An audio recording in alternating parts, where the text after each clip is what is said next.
Welcome to The Cherry Picker, the horror movie podcast where we like to kill people, but not really. I'm your host, Zack Cherry, and with me as always is...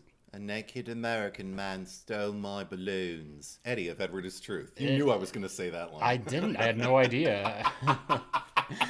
It's the most obvious choice. I mean, there were great lines in this movie. Perhaps for you. And this movie is An American Werewolf in London, released August 21st, 1981. Yes. Yeah. It's been a while since that came out. I guess. Sure, why not? Yeah.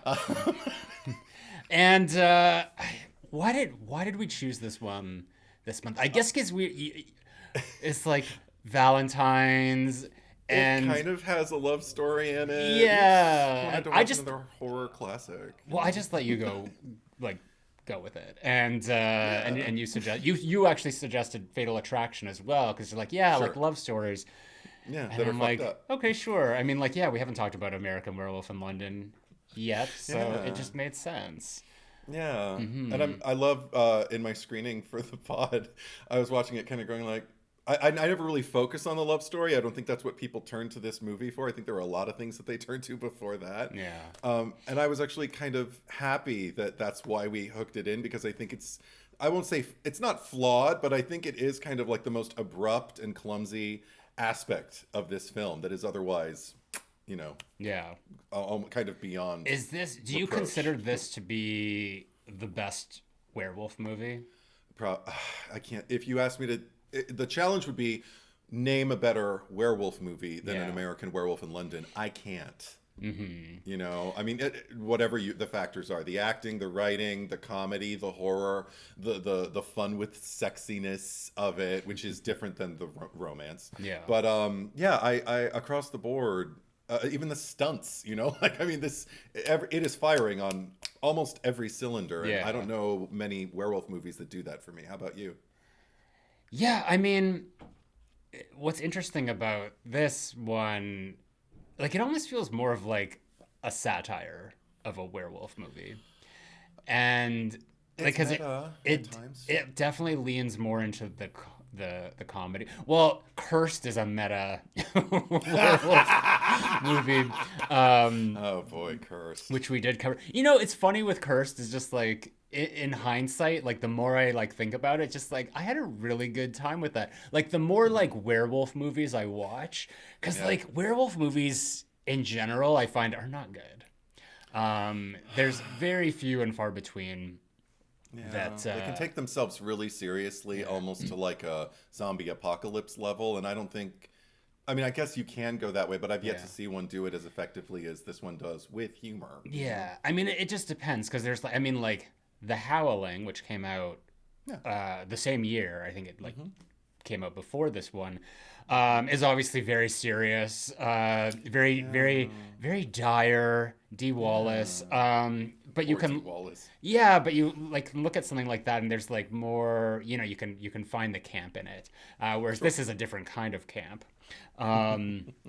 But my favorite werewolf movie has actually always been Howling 2, Your Sister is a Werewolf, because it's just full on bullshit. It's a terrible movie. It is. But in the best way possible. And it might be like my favorite best movie of all time. But it's the more werewolf movies I watch, like I just checked out Wolfman, like Blumhouse Wolfman. Yeah, written and directed by Lee Whannell, who did the Invisible Man reboot, and I didn't like it. That's what I'm hearing. Yeah. We're not talking about that movie here, but we'll just say that it's sort of like going back to what I was saying about Cursed. Like you just watch a different werewolf movie, and for most of that, I was just like really bored and just thinking about like, oh my God, Wes Craven like gave us something so fun in 2005 and I wish I was watching that now instead. But I mean, when I watch American Werewolf in London, I don't feel that. I feel like I'm immersed in this story. So I think that in terms of werewolf movies, like it probably is the best one. Like this is far from a perfect movie for me, but I do quite enjoy it. Yeah, I me as well. Should we housekeeper? Because I'm ready to dive in. I could talk forever. We can housekeep. Okay, let's do that. So anyway, hey, how's it going, everyone? For those of you listening, for those of you listening or watching, thanks for joining us. And if you've been listening / watching for a while, and you're enjoying the podcast and you want to give back a little bit more, why don't you head over to my Patreon account, patreon.com/ZackCherry, ZackCherry, and subscribe, and you will get early access to all of our episodes before they air. Also, if you are subscribed at the Freddy Krueger tier, you will get access to the Cherry Picker After Dark, which is the monthly exclusive that we do. And this month, we're excited to present to you Fuck, Marry, Kill, Scream Edition. Yeah! Which I don't think needs any explaining. We're both going to be playing. Oh yeah, it's not going to be a one-sided thing. Yeah, that'd be awkward. Yeah, not at all. I don't even know how that came about. I guess we'll address that more when we cover that. That's going to be in 2 weeks. So if you want to get on board with that, as well as like the plethora of the back catalog of all the Cherry Picker After Darks that we have, and there's a lot. If you're a big fan of Scream, like, it's over here. We are, or I am at least. We just talked about Scream 7 last month, and just our... I get your references, Ghostface, Killer. I don't know what else to call you. I don't know either, yeah. I should have brought, I have my mannequin with a ghost face over in the corner there. Yeah, well, you've got one of those and I don't. So you do, your fandom. Fun fact, in Scream 4, Jill, Emma Roberts, has an American Werewolf in London poster on her bedroom door. Yeah, I remember that. Yeah. Though, it was the one with the red wolf, It's right? like the really basic one. I like that. I feel like all the posters for American Werewolf are basic, though. But I digress. So yeah, the Patreon, lots of bonus content.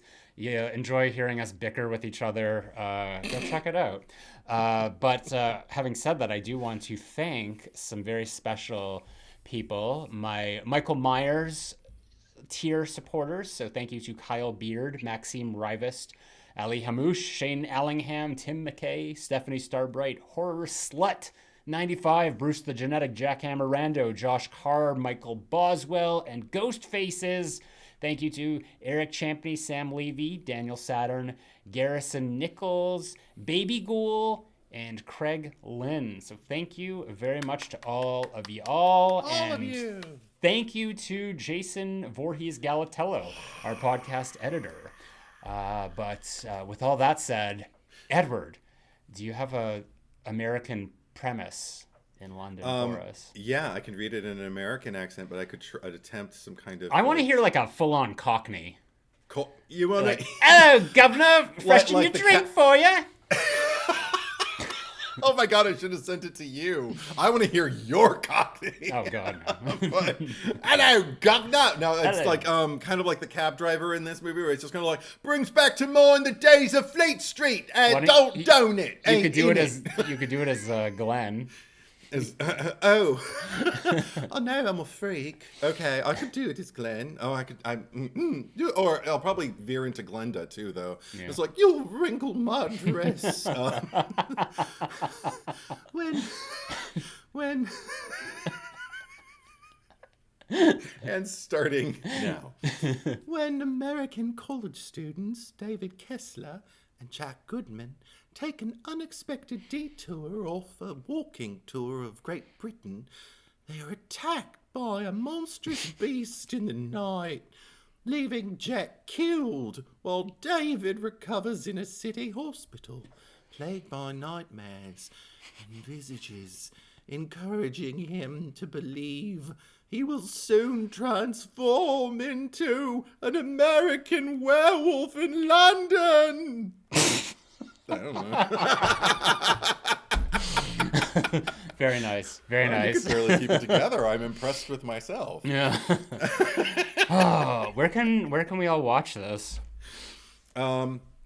The latest physical media release, because there are numerous ones, I've got them, is still the 4K Blu-ray combo Arrow edition that I have right here. It had you got it right there? Well, this isn't. This is just 4K. I don't think I have a Blu-ray in here. Oh, really? There's no Blu-ray in there? But okay, I do have.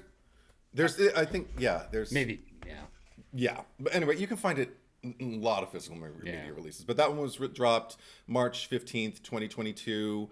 I think you got the limited edition, actually. So good. I also have the steelbook too. This is Blu-ray. And that's another one. There are numerous steelbooks. Yeah, that's pretty cool. For those listening, the eyes are glowing. The steelbook I'm the most familiar with is one that I'm actually not fond of. Ooh, poor Jack. Jack in various stages. Jack the Ripper. Yeah, but no, on the back. Jack the Rippy. Jack the Ripped in this one. But and I don't mean muscly. No, the steelbook that's just like the hand when it's growing.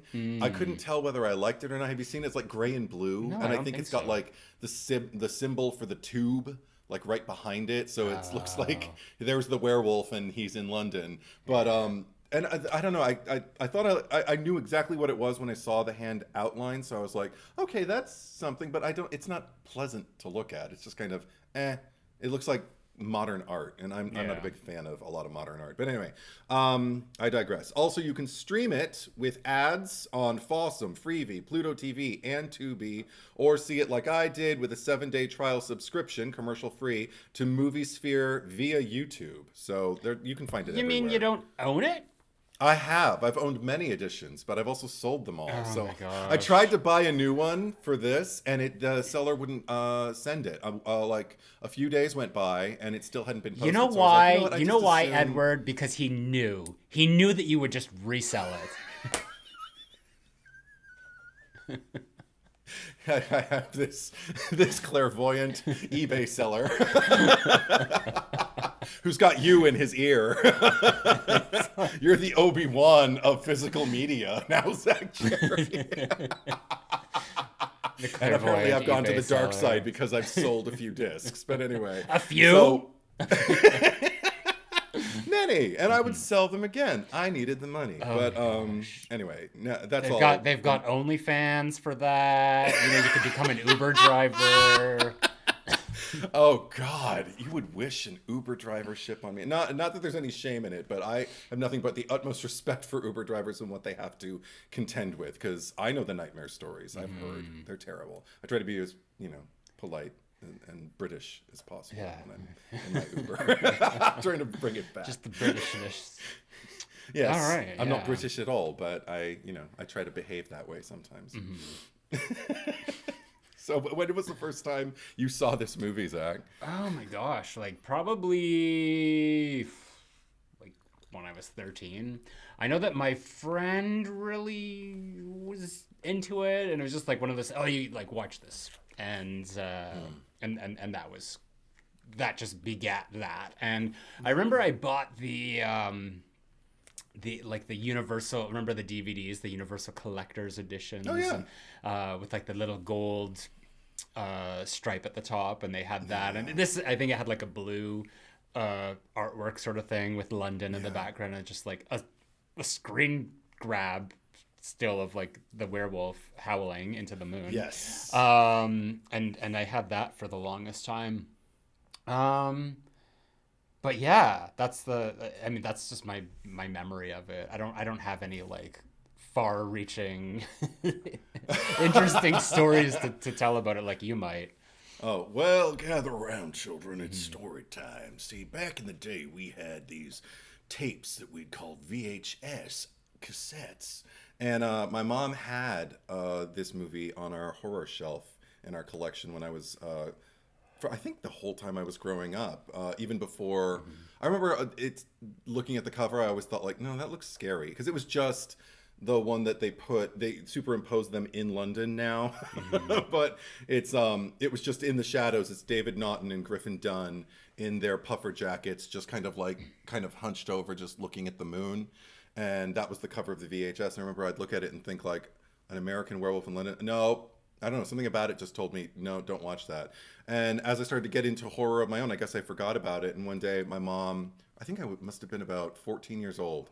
And my mom said, you never saw American Werewolf in London? I'm like, yeah, no. And she's like, you should watch it because it's my mom's VHS. I'm like, okay.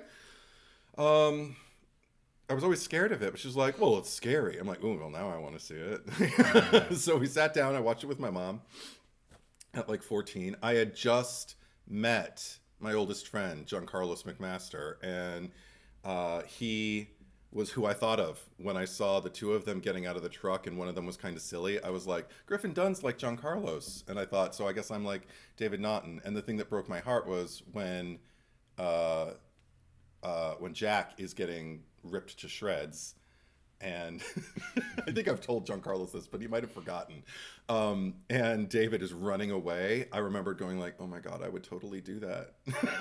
But then when he's just like, Jack, and then runs back, I'm like, and I would totally do that too. I don't think I would do that in present day now.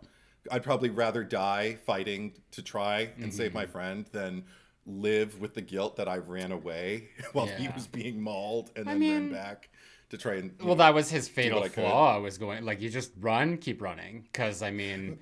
It was one way or the other. It was kind of... Well, I mean, I think that the people would have showed up by that point and put an end to that particular werewolf. But I mean, it just like it felt like it was all for naught.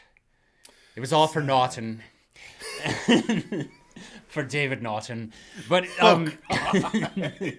keep going. No, but I get it. You know, like you like the moment of like cowardice and then just sort of like, oh, my friend. But it's like by that point, it's just like, no, you've made your decision. You got to keep running. Also, I understand like it like your body is kind of making the decisions. Like, you know, your instincts are going to tell you I need to survive probably. Yeah.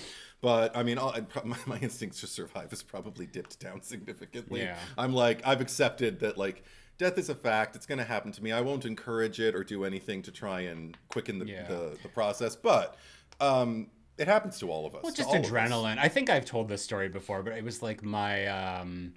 it was a birthday one year. I don't remember. Like it might have been like 10 or 11. I couldn't recall exactly. And I'm in October, so like I'm very close to Halloween. So we did this like haunted hayride and like one of those like haunted house sort of situations. Yeah. And like my parents were there and like all my friends. But you're going through this like maze thing and everything's dark in there, but at the very end there's like a chainsaw guy who comes out and my mother like pushed me down and like may as well have just trampled over me to get out of the building. And she like I've brought it up to her a few times and she's just like, I have no recollection of this. I don't think that a mother would like purposefully push her child down. I mean, there's some to escape like clearly not an actual chainsaw wielding maniac. Right. But she might have thought it was like another child. And that to me is hilarious. But I mean, that's just like your survival instincts. You're just like, you just run. Take the boy, just let me live. Give me the boy. That's right. No, I understand. Yeah. No, and the thing is like that act in this movie doesn't turn me against David either as a character. Like I actually, beyond my initial point of empathy the first time I saw the movie, subsequently as I watch it, like I always find him pretty sympathetic. And more than ever this particular screening, I think the key thing I keyed into was this man doesn't know whether he's up or down. He is plagued by nightmares, as we said in my premise. But I mean, to the point where like he's waking up thinking he's fine and then he's still in a nightmare. So when he my God, we thought that like Scout Taylor Compton had it bad in Rob Zombie's Halloween too. What does he say like the second time he wakes? It's just like Jesus Christ or right. Yeah. It's just like just sweating and just like holy fuck. I mean, he could say anything, any expletive, any kind of like derogatory term you have that's just gonna say like fuck me. Like he could have said anything. I loved how his and this is 10 years predating it, but I loved how the I guess his dream or nightmare sequences were the opening of Silence of the Lambs. Even the music sounds like Silence of the Lambs, like Clarice running through the FBI and training the thing. Yeah. The foggy woods. Yeah. I'd still love to see them superimposed into each other's movies. Just watch, like running past each other. Yeah, she's jogging in her sweats and he's leaping naked. Yeah. Oh my God, that was another thing. Like, I have such respect as an adult looking at David Naughton making this movie, because I'm just like, he had to be naked outside a lot. It looked cold. He had to be naked around live wolves and just cover his bits. And he had to have a knife to his throat in one of the nightmares with the Nazi invasion into his home. Oh my God, what a weird nightmare. That scene feels so out of place. I mean, I remember the first time I saw it, I think I was I was just kind of like stunned, like by, you know me, I love a curveball, and then I love that being followed by another curveball, and I feel like for a large block of this movie, when you can't quite see where it's going, it's just throwing curveball after curveball after curveball, and you're just dodging them at this point. But going, oh my God, look how many balls you're throwing at me. And so when that dream came, all I could think was, I've never seen this before. This is brutal. This is inventive. It's creative, and it's terrifying.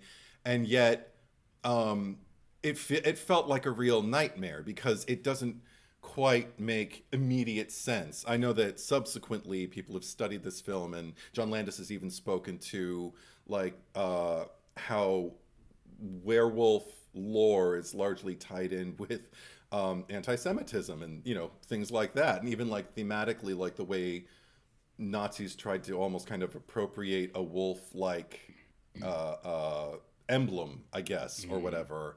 So the threat means something almost what's the word I'm looking for, like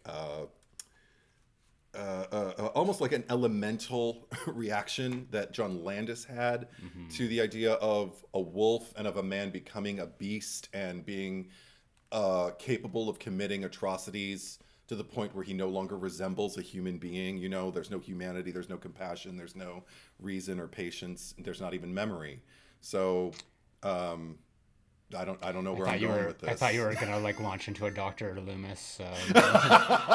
No the reason, no understanding, not even the most rudimentary sense of right or wrong, good or evil. It's true though. Like he turns into a beast that we get kind of like the question at the very, very end. We're jumping all over the movie here, but you've seen this movie. If you haven't and you're listening or watching, what the fuck are you doing? What are you doing? Watching Why the are you movie? here? But because none of this is going to make sense. You have to have seen the movie for this to make sense. But at the very end, I feel like there's maybe a sliver of a question when Jenny Agutter, Alex, is that how you say pushing it? That's how I say it. I've heard it. I just like a gutter. A gutter. No. I think that's how David Naughton and Griffin Dunn recorded a track together, and I think they both said Jenny Agutter. And I think I've heard John Landis say it that way too. Yeah. So. AKA Joanne from Child's Play 2. Yeah, fan favorite. Yeah. The Simpsons you don't love. Yeah.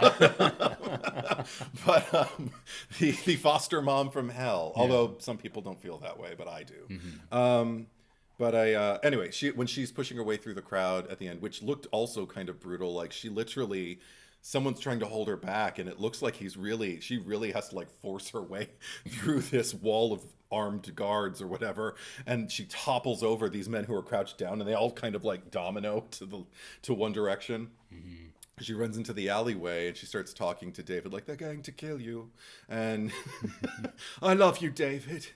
And it's almost like the movie wants you to wonder, is he gonna hear her? Is she gonna reach him and like turn him? Because it's not even like the eyes turn sad, they just soften from this harsh scowl. It just kind of releases a little bit, and then immediately right back into the killing machine. Well, I mean, if you're looking for an ending more akin to that, you might want to check out Wolf. Oh, But God. oh my God, we need to cover that. Oh, God. Maybe. Oh, God. Maybe it's like a discussion of like the wolf genre, the subgenre of wolf movies. Like, because I don't know if people are, I mean, we'll have fun. I don't know. Yeah. People let us know. Yeah. Have you seen Wolf with Jack Nicholson and Michelle Pfeiffer? Don't. Mike Nichols, maybe Mike Nichols' worst movie. I don't know. I have to see more of Mike Nichols' movies. I mean, you're posing like this, like, I mean, not that Wolf has like a hopeful ending or anything, but like, like I guess positing this this hopeful ending for these star-crossed lovers, the woman who loves Beast, and yes. What's interesting is like the sort of like the movie gets much more, like we talked about, like how Howling is just like a very like straight up serious movie. This one starts off very like light in tone, and as it gets to the end, like the comedy is always present, but it's just like it ends on like a very cynical tone of just like a very cynical ending. And something that I felt or found that was interesting was that they play 3 different versions of Blue Moon throughout the film, and like the first one at the beginning is probably like the most dramatic or just like somber, and then like by the end it's like ba da ba ba ba ba ba ba, like so it's going in like opposite. It's just getting sillier while like the movie is getting I guess more serious. So I liked that. Yeah, I mean, no, me too. Well, that's another thing I loved. There are a lot of things that I think of when I think of this movie, but there are also a lot of things that I kind of look at and go like, oh, I forgot that this is how it opens. Just like kind of like all these stationary shots of the moors looking so grim and so dry, even though, you know, it's about to rain. But I mean, like, just it doesn't look like anything's what's the word, like being nourished. It doesn't look like the foliage. It's not the hills. It's not the opening of Sound of Music, basically. You know, like these hills are not alive, nor with the sound of music. But they're so there's just kind of like this barren wasteland feel, with this kind of like lovely lilting theme of, you know, Blue Moon over it, and it almost feels like it's echoing over the moors. So you just kind of feel like one culture is clashing with another culture right before your eyes, which is basically, it's in the title, like that's what this is about. There's an American dropped into an environment that he's unfamiliar with over and over and over again. It's like all of a sudden, even when he's dropped on the moors, but then even when they get him into a hospital, he's still not in a place that is quite his own. It's still a strange place, even though people are speaking the same language as he is. Are they? You know? It takes a while to. That's something I noticed, and that might be a thing that like sort of. Where, not that the movie loses me, but where I feel like, okay, I'm, you know, let's move it along, is that it's a little bit of a slow burn in certain places, and it does feel like there's some padding, but like it takes a while to get to London. And I'm not like anywhere near like Jason Takes Manhattan, where we're spending like all this time on the moors, and then like London just shows up for the last 20 minutes. An American Werewolf on the moors of England. Yes. That's what it should have been called. American Werewolf takes a boat ride. But, but it certainly it feels like it takes a while, and then when we get to London, like we're just in the hospital for like another extended period of time. Okay, and you feel like there's like, is there anything that struck you as particular filler there? No, I mean, well, like you just discussed, like the open. Like I get that we're setting a tone, but like all like the shots of like the moors, and like, you know, it goes on for a while throughout the credits, and these are like, you know, like sometimes like I appreciate credits that like, you know, come like if there's like a fun score or whatever, but we're just sort of sitting there. It's like lulling us into like a very dull scene, and I mean like very atmospheric for sure. But it's like this is definitely like an opening credits that I feel like, okay, let's move it on a little bit. But I couldn't tell you, just like internally, there's just a lot that, I mean, it's not a long movie and it doesn't feel like it's like poorly paced, but you know, maybe I wanted more like more London, more scenes of mayhem going on there. Okay. I guess like at least in my memory, because it's been a while since I've seen this. Like I thought that there was going to be, or there had been more kills and whatnot that took place in various locales across the city. No, I just feel like the things that it attempts with the violence and with the gore, or, you know, or even just like the horror scene, the horror scenes, it accomplishes really, really well. So the rest of the stuff, but see, that's the thing, is like sometimes you just need to kind of spin plates for me, where I'm just kind of like going da, da, da, da, da, da, da, da, da, da, da, look at the plate spinning, and and I feel like this movie does that for me when I need it to, like, because here you're talking about like the opening scenes, like when they're on the moors, and then we go into the slaughtered lamb and everything like that, and it is, you know, like there's room for silence and everything like that. But one thing that I like is also, I really love watching David Naughton and Griffin Dunn playing these characters against each other, because number one, I believe the friendship immediately, and also for some reason I've always thought Griffin Dunn was great in this movie, but I think like pretty much every line he said that wasn't warning, that wasn't telling David to kill himself, every other line was making me laugh, like down to the point where like he gets off, he's just kind of like, "You have lovely sheep." He's like, "Bye, girls," while they drive off. And I'm just like, God. I was kind of getting like a little bit of Halloween, like the earlier scenes with the girls walking home from school, and just like just their chitter chatter. Like this is like the male equivalent of that. Like of any movie that I could think of, where there's just like guys just like having their little like, what's the name of the girl that he's talking about? I can't remember, because I don't think she's right for Mary him. Jo. Mary Jo Conrad. Friday the 13th, Part 3. Yeah, it's just if we don't know the name, it's Mary Jo Conrad.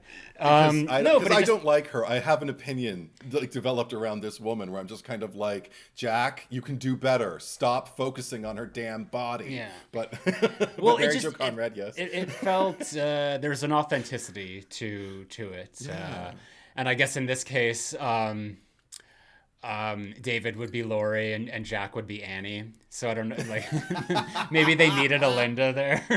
Maybe they did. But like even like going into the slaughtered lamb, which has that very like Dracula feel to it. Just like walking in, everyone just like completely silent. I don't get this part of the movie. Like, I mean, like, I love it, but it's just like, what the fuck? What's up with these people? What's the conspiracy here with the town? I think it's just that they're number one, that it's a small town on the English countryside. They're not they're very, very much kind of like beholden to their old ways. Obviously, like they've got a fucking 5-pointed star. It's not a pentagram. He keeps calling it. Griffin Dunn keeps calling it like a pentangle, I think, in the movie, but with like candles dripping beside it and everything like that. So they've got like the, you know, this very kind of like old world, like bygone era, Lon Chaney Jr., Bela Lugosi, you know, kind of esque motif to the bar that is not done like self-consciously. It's just done superstitiously. And I just feel like because there's something about like old world thinking that makes me think about like, as long as we don't talk about it, it doesn't really exist. Because another thing you have to think is that werewolf, the initial werewolf on the moors who attacks the two boys, we'll talk more about that, but who attacks David and Jack, was a member of that community. Like they knew him, which is probably why they didn't want to intervene. Like, he's only like this during the full moon, and we know but we know enough to just stay in here with a little pentangle and not go out there. And the second people outside of our little circle find out that this is something that happens here, they're going to be up our asses about it. This is our community that we've built is going to be violated, and we're not going to be able to just kind of live the lives that we are accustomed to, is the impression I got. It's all subtext. But all right. Okay. I can get that. I just don't understand why they would like let them go out there. Like there wasn't really like much of a struggle to like stop them. Like the only one who was sort of like kind of against it was the bar matron, and she's just like, are we gonna, but like they're all just like, yeah, you should probably leave, and like or they're the ones that are like, we're gonna leave, and they're like, yeah, you probably do that. Sadly, I think it's because the movie had to happen. No, I think it's honestly, I think if most Americans walked into any other country's establishment and asked questions that were none of their business, I think a lot of people see folks from the United States as obnoxious and indispensable. So I think that's why even with the ones who were fighting, they weren't fighting that hard. And they did ultimately, like, I don't know, it kind of warms my heart that they actually did go out there, and that the one who, because I believe the one who shot the community member who was the werewolf was the chess player who was the one who let them go out there in the first place. So there's this, and he's a trip. I feel like he's got an entire backstory. The movie's not about him, but every time they're just, that's enough and all that stuff. Like, I just get a sense that also it's like this, I don't know, this weird patriarchal like mentality of just kind of like, if I can just grip it tightly enough, I can control my community, I can control the people who want to speak up, and I can just keep things from changing. I feel like, I don't know, like there's some kind of commentary about things that are isolated, or remoteness, and something that happens, like I don't know, maybe like the way you're more beholden to keeping tradition alive within that community than being kind of open to change and open to even visitors. Like, because when they first walk in, they're not treated like, welcome, new people, bonjour, because they're like, do you have this? No. Do you have this? No. Do you have tea? Yeah. No. Or no, she's like, what do you have? Tea. They're like, well, so you have tea then? Don't have any, but I guess I can make some. Yeah, if you like. Yeah. I'll put myself out for you. And they're like, oh, yes, thank you very much. Yeah.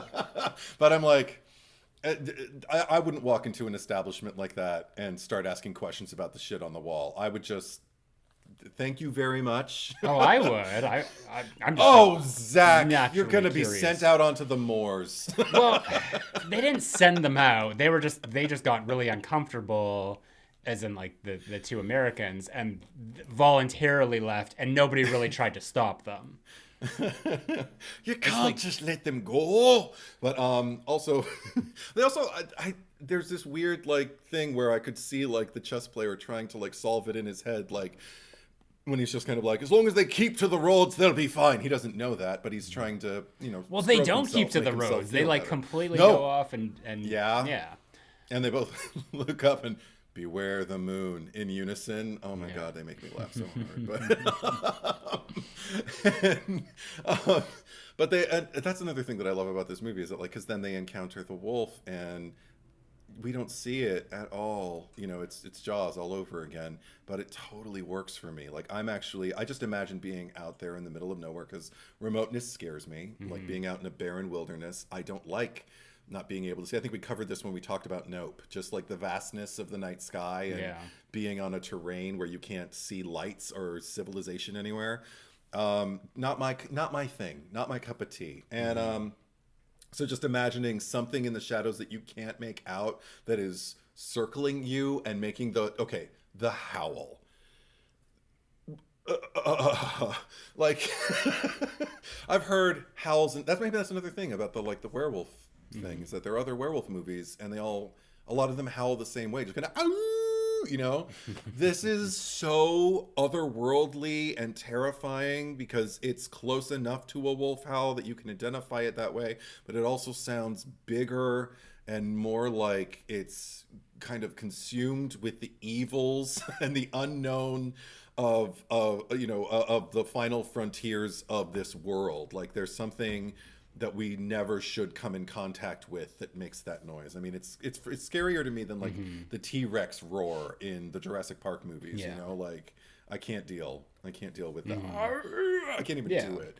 I mean, there's definitely like, because saying that this is more of like satire or comedy, I think that like the beginning of the movie is definitely the scarier part of it for me. Okay. Yeah, and also like the production value of this movie is like incredible too. Like that needs to be said. But you're mentioning Nope, but I'm just thinking about how, because they did the day for night effect there, where they were shot during the day and then they just like digitally recreated it as night. And here, and like the reason they do that is because it actually costs more money to light like a big open space outside, and you can tell like here, like there's obviously a lot of lighting that makes it look like that, but it does look incredible, and it is very scary, and it is incredibly atmospheric. Yeah, and then all of that's another thing that I love is connecting, even though there's no specific thing from a design perspective that I can connect in David's nightmares to that opening sequence, but at the same time there's almost like this gut reaction I have while I'm moving through his nightmares every time I watch this movie, where it's almost like he can't shake veering off the path and encountering that beast on the moors. Like it's almost like he's being haunted by that, even though it's never like even the woods that he's running through don't resemble the moors that they were walking on, but it still all feels largely interconnected. Then it might just be he's like seeing himself back in the US. Maybe. Because I mean, like, if that's where Clarice is running, like they're Jesus Christ. Where did they mention where they were from? I can't remember if. Oh well, he had an NYU T-shirt. So there's that. Okay. Yeah, so obviously he went to school in New York. So I mean, I get Somewhere a big East Coast vibe. Yeah. Big East Coast vibe from both of them, too. Like, and also the way they talk about people. Like, that was another thing. Okay, I mentioned boys. They are referred to by the Doctor repeatedly as the boys. Or the boy who was attacked. Or, the young American boy. That and all of that. boy. Yes. The one in the lake. The one who attacked me, the one who pulled me under the water. But he any excuse. So many Friday the 13th references in this episode. I did not foresee us discussing Jason Takes Manhattan, the first Friday the 13th movie, and Friday the 13th Part 3. Child's Play, give me the boy. But this is what it's like to talk with you, Zack. You're just happy that we're not talking about Scream. Because I'm such a Scream hater. But anyway, no, this no, but there's something about what was I talking about? The boys. Okay, the boy, give me the boy. But it made me wonder, like, because I one thing I didn't look on IMDb for was to see the ages of Griffin Dunn and David Naughton when they shot this, because they read to me as like at the youngest, I'd say late 20s, but 30, like 30, probably 30 at the youngest. How do you know how old they were? Naughton was born February 13th, 1951. So he would have been, I mean, 29 when they filmed it. Okay. And Griff, June 8th, 1955. So, 25, 26, okay. yeah. So he came into his look early. Good for him. And Jenny Agutter, December 20th, 1952. So, close enough. Yeah. They're definitely because there is she seems very mature. Well, she got a job. She's got a job. She's got her own place. David's living with his parents and his two siblings, one of whom is 10 years old. Yeah. So, and they're watching the Muppets in his nightmares. But I mean, I'm sure that they're supposed to be playing younger too. I mean, this is no different than here it comes Scream, where you have 26-year-olds playing 18-year-olds. That's what I feel like they were supposed to be 18, because even in his nightmare with the home invasion, he's sitting there with a 3-ring notebook and a pen at the kitchen table. like, it looks like he's doing homework, but David Naughton does not read to me as like a boy who does homework, you know? Well, they're also talking about like is whoever that girl is that you hate. Mary Jo Conrad, Karen Kolchak or whatever. Yes. Is this like a high school like classmate, or is this someone like in college with them? Like that's a thing. So like, I think it's supposed to be college. I mean, he's got the NYU T-shirt, and it looks like he's doing. I guess he's a student who's going to NYU, but also living at home while he's doing it, which isn't. If you live in New York, actually isn't uncommon.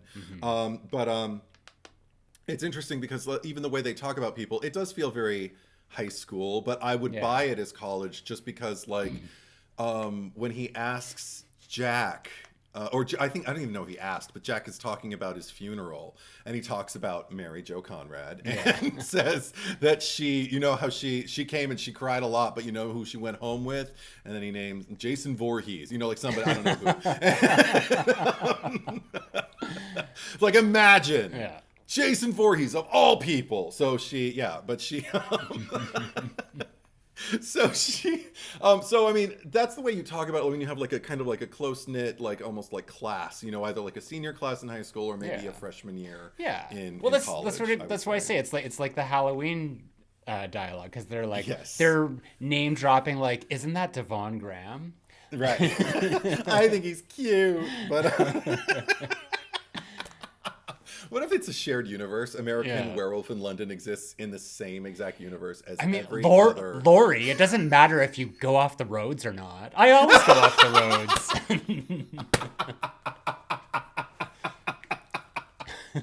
roads. You must have a small fortune saved from hitching rides in the back of sheep trucks all day. But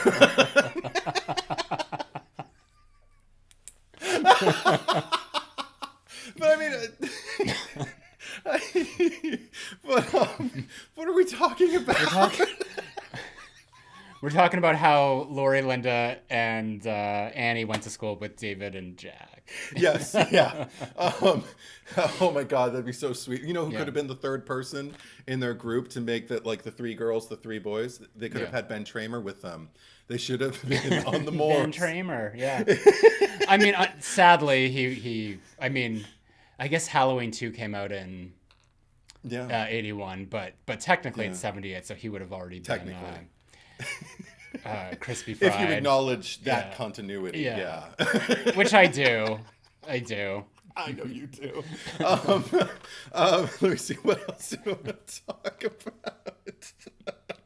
Oh, I remember John Landis addressing in, I think, one of there were numerous commentaries throughout the years that I've exposed myself to with this movie, and I think when John Landis did one, he talked about confusion from audiences when they saw the movie initially, when after the attack on the boys, and David's laying there and he looks to his right and you see the naked man bloody, shot. There were people who did not know who that man was and who would ask John Landis after the movie, but who was that guy in the beginning, the naked guy on the ground? And I'm like, okay, I know it's not like my cognitive powers are like through the roof or anything like that, which is probably why it baffles me, because I'm like, well, surely that's the wolf. That's the first wolf. Well, even if you didn't understand that as you were watching it, you would kind of put two and two together at the very end of the movie when it shows him and he's naked there with bullet holes in him.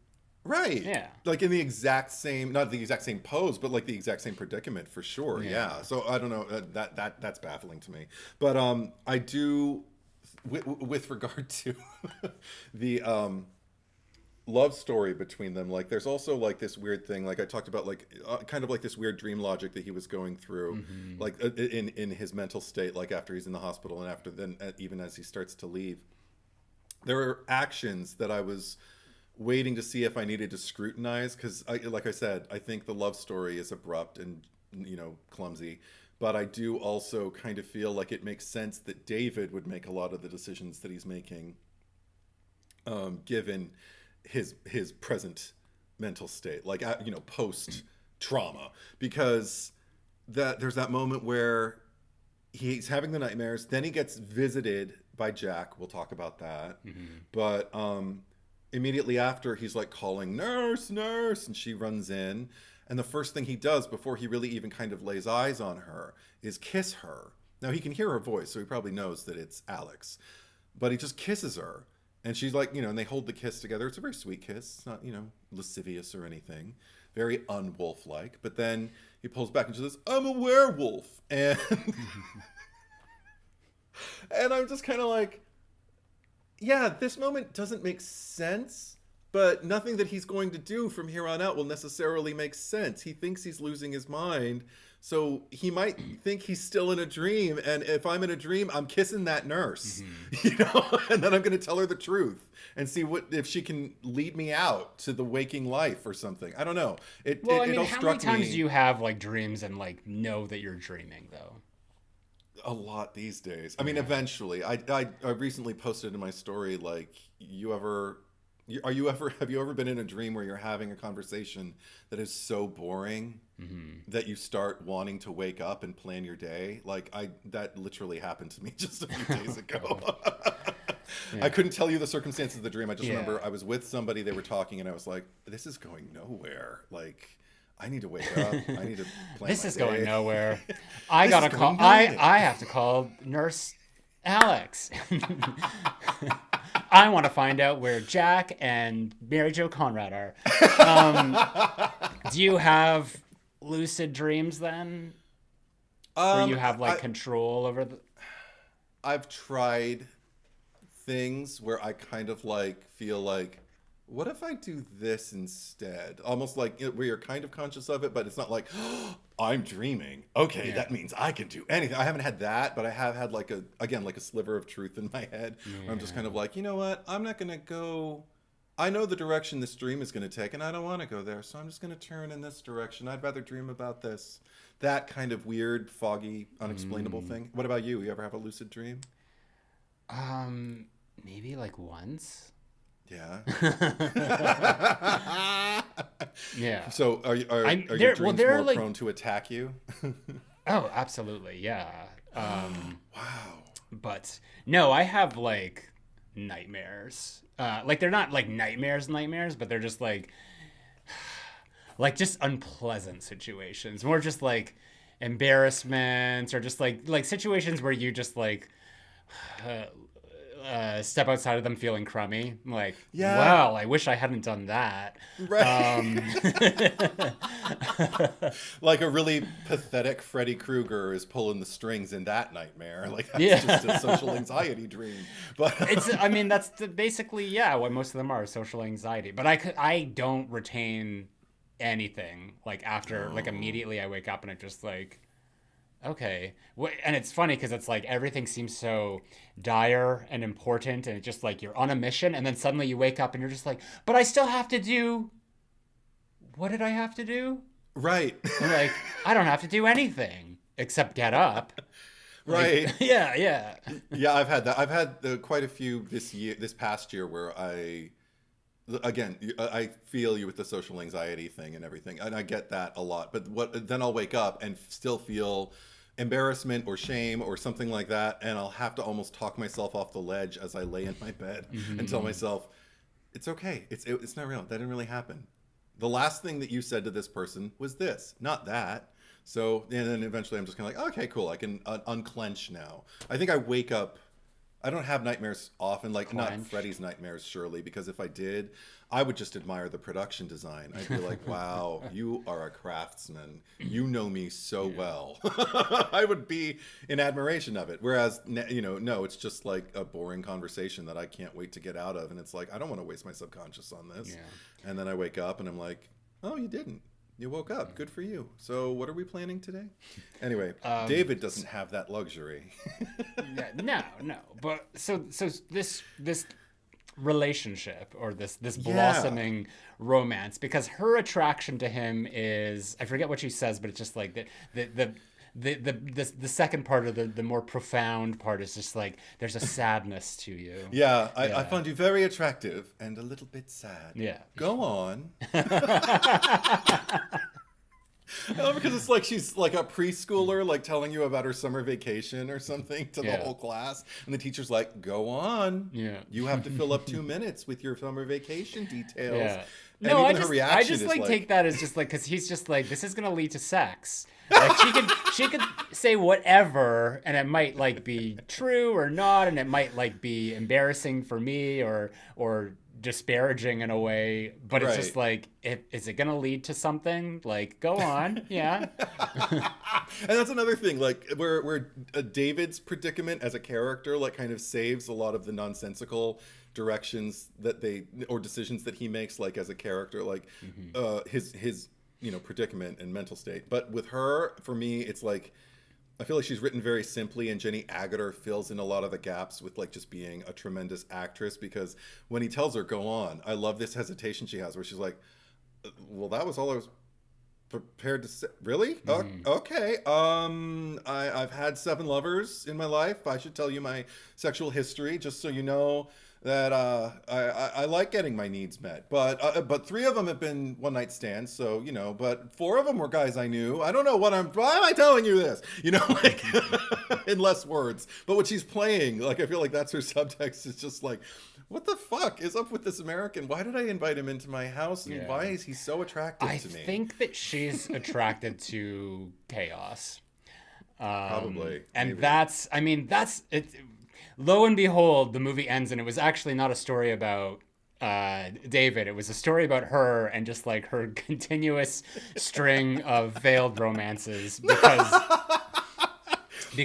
the toxic men that she is attracted to. I want movies about the 7 other men she's slept with, because I'm sure they're all monsters. So okay, there's a sequel, or whatever we want to call it, which it has its charms. I think it's much better than it gets credit for. Okay.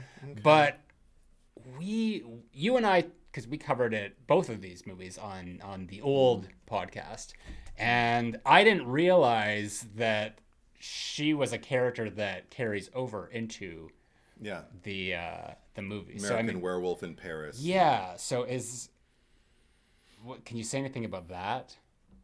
I don't like the reasoning behind it. Yeah. But because because it really didn't need it, especially like it doesn't really. I don't remember, because I don't watch that movie often, and I don't acknowledge it as canon for this franchise, if it were, as it were, or whatever, this IP, and because I know you need like 5 movies for it to be a franchise, but no, Okay. Mindy does. Oh, okay. A franchise is a franchise if there's 2 movies. Okay. I feel like you argued the opposite point at one point, but okay, I'm glad to hear that from you. Mm-hmm. Okay. Anyway, the IP though, I'll just say, I remember watching it, and I remember. I mean, I don't. Should I worry about spoiling it for people if they haven't seen it? Like, I had no idea that there was like even a connection between them, because I just thought it was a remake, but like set in Paris. But there's like because Tom Everett Scott is kind of like the titular American Werewolf, and he meets up with Julie Delpy, who's like this pretty French girl, and then you find out that she had an American father and an English mother, I guess, but I don't remember why she's French.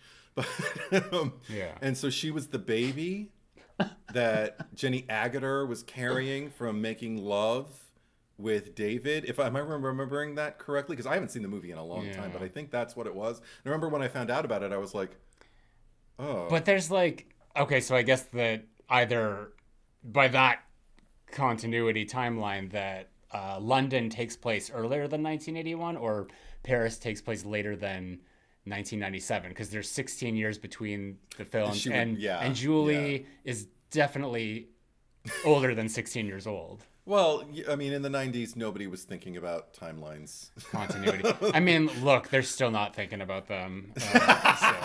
Look at Marvel. Or don't. But I haven't seen a Marvel movie well, I guess I did see Deadpool Wolverine, but before that it was like Doctor Strange. Oh, last one I saw was the Spider-Man one with the the. Oh my god! Oh my god! So it's funny that you mentioned Spider-Man because the guy in the subway who's killed. Yeah. Does he not look to you like an old Tom Holland?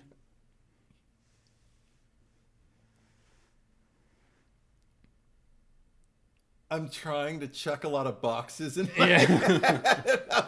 Not really. He had like similar. He had just similar features. He just like I'm just like, oh, it looks like Tom Holland's like middle aged. Maybe a little more surly, severe, wirier. Yeah. Like Tom Holland. I mean, Tom Holland's aging before our eyes beautifully, and I can't see where he is now going to that. But okay, sure, if that's what you see. Okay. Oh no, I saw it, and I was just like, oh my god! I had the Leonardo DiCaprio moment of like, pointing to the I thought you meant a younger Tom Holland, director of Fright Night and screenwriter of Psycho 2, but no. That I'm talking about Tom Holland the second. Yeah. No, I didn't see that. But okay. Well, just to talk about him for a second, I was really happy when we're in the porno theater. Mm-hmm. See you next Wednesday, playing on the screen. My favorite porn. And I'm watching all of a sudden, like, Jack, the puppet Jack, is there, looking incredible. And then he's introducing David to all the people he killed, the undead bodies that are sitting there watching the porn. Yeah.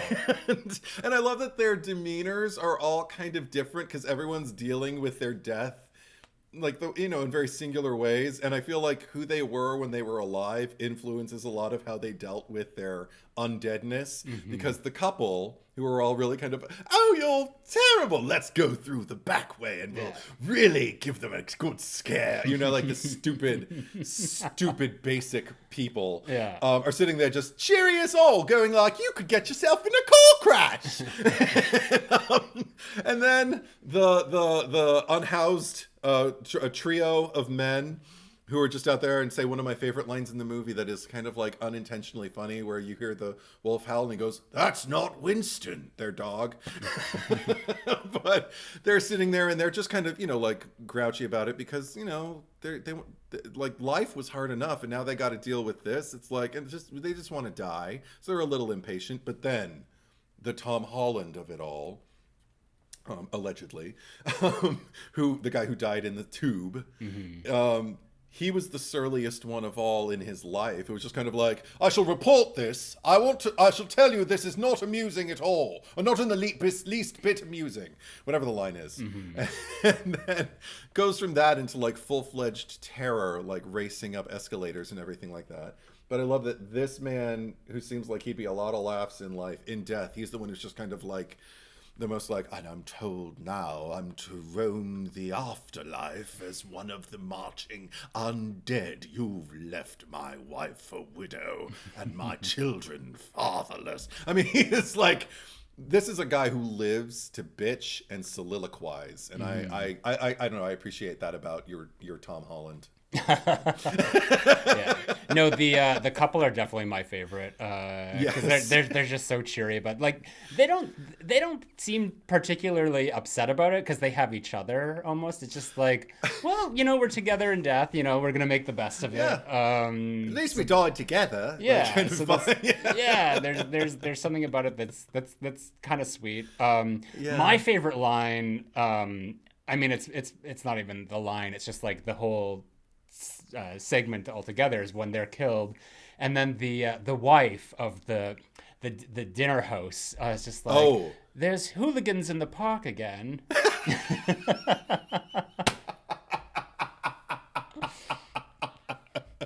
There's something out there. I also love there are a lot of moments where I sit there and I wonder how if English people can watch this movie to this day and kind of feel like, yeah, that's us, because there's a lot of very quote unquote civilized exchanges that they have, like right down to when David Naughton's running around the zoo naked. And it's not even an exchange. She doesn't say anything. He runs into a woman, the first person he runs into after he gets out of the wolf cage. He's completely naked. He's standing there and just goes, and he says something like, "Good morning," or whatever he says. And she's just kind of like he watches him for a second as he walks in and just kind of gets back to her business like, oh dear, and just keeps walking. And doesn't even, not even like holy shit, like, I mean, that's how I feel like most Americans would be responding if he were doing that in Central Park or Washington Square or something like that. But I also always forget about the doctor, who I think actually has a lot of heroic traits in this movie. They just don't really come to anything. Like, I like the fact that the doctor doesn't quite believe that David's turning into a wolf, but does believe that if he believes it, he could be a danger to himself and a danger to others. So he's going to go do the legwork and see this kind of weird mass hypnosis. He believes that the small town at the slaughtered lamb, or the community at the slaughtered lamb, is like all kind of under. And if they believe it, then he might believe it. And if he believes it, he could do some damage. So we have to stop him. At least he's really, really proactive. Maybe if I had any kind of like, I don't know if it's even criticism, but it's something that I observe, is that it doesn't ever come to anything. Nothing that he does really adds up to any kind of which is a typical cliche in a lot of these movies, where just like there's this side character who's kind of like on a quest to get the answers or solve the mystery, which we kind of like, we already know, so there's not really like any new information that's coming, but it's sort of like, it's like the Obi-Wan Kenobi last hope. Just like he's the one that's going to potentially save the day here. And then of course it just like it doesn't turn out to be anything. So it's more of just like getting your hopes up, like a red herring, if you will, but like a good one in terms of just like, oh, he's gonna save the day. No, we have a downer ending. But I mean, that's another thing. Like Jenny Agutter, the way she handles like that last confrontation, it could be really cliched, but I love just feeling like, because again, they've told each other "I love you," and they've known each other for like a collection of days. And for most of those days, she was caring for him as his nurse in a hospital. Probably not the healthiest building blocks for a long-term relationship. I mean, I'm gonna throw out another Halloween reference. Halloween 2 this time. You gotta trust old bud. You know, date nurses and and paramedics, but not patients. Never works out. Never works out. Sorry, I guess I just fuck up all the time. Yeah, right. It could get cold in here, but we've watched too many movies. We've seen one too many horror movies. And what's crazy is we haven't even done proper episodes for the first 2 Halloween movies yet. Well, maybe American Werewolf in London will come up in those movies. Maybe, when we discuss those movies. It's possible. But I also appreciate it. Like, there's one line in particular where I was like, good for you, Jenny. And I think it's when she's on the phone and she's waiting for David to show up. And they don't know. They just know that there's been some murders and stuff. And they don't know if they correlate with his whereabouts or anything. And she's talking to the doctor on the phone. And she just says this line, I feel so helpless just sitting around here doing nothing. And the way she says it, she's so impatient and almost fed up. Like, she's kind of like, I feel so helpless just sitting around here doing nothing. And whereas I think, especially at this time and before, most actresses would have been encouraged to be helpless. Be helpless when you say it. Whereas she just seems kind of like, I'd really like to be out there doing something. I'm just sitting at home. Give me some agency. And I don't know. I like seeing the performer screaming from within the confines of the character. Yeah. It makes very, very Lila Crane in I can handle a waiting woman. for Sam to come back. Yeah, right. Yeah. Well, I'm going. But also, because that was another thing. Like, and total like David Naughton, when he has to press a blade to his wrist. I'm watching him do this performance, and I'm just kind of like, I don't act anymore, but like back in the day when I did, I'm like, how much money would it take for me to do half the things that David Naughton? I don't even mean the prosthetics. Like, I've done prosthetics, I can handle that. But like, Zach, what would your top price be to like be completely naked, filmed in like a den of wolves, an enclosure with wolves that you have to climb out of? The wolves must have been like properly trained. I don't think so. Like they seemed like they were just like puppies, you know? Oh dear! Oh my God! So you would tell yourself that, but what would your top offer be? Like, what's your asking price to be filmed naked with wolves? Naked with the sequel to right. Dances with Wolves. The porn version of Dances Naked with Wolves. Gosh, I mean, it there's so many factors I couldn't just answer. What about? Let me know if a number. I mean, I'll just say that they're definitely like there is a price tag. We'll say like I wouldn't just be like no. Okay. But I would need more information though. Okay. What about like have some performer in a mask where they cannot see grab your hair and hold a giant knife to your throat, not being able to see where you end and the knife begins? The knife isn't real. The knife is real in the movie. The knife is real in the movie, but I mean, it's a prop. But it's a knife. But it's a prop. It's a real knife. That is an actual. David Naughton said it in his commentary. That was an actual knife that they pressed to his neck. Well, and the extra could not see. Okay, well, if that was the extra, I mean, that's an actor playing. Okay, it's not an actor. I said the performer the first time. I'm sorry.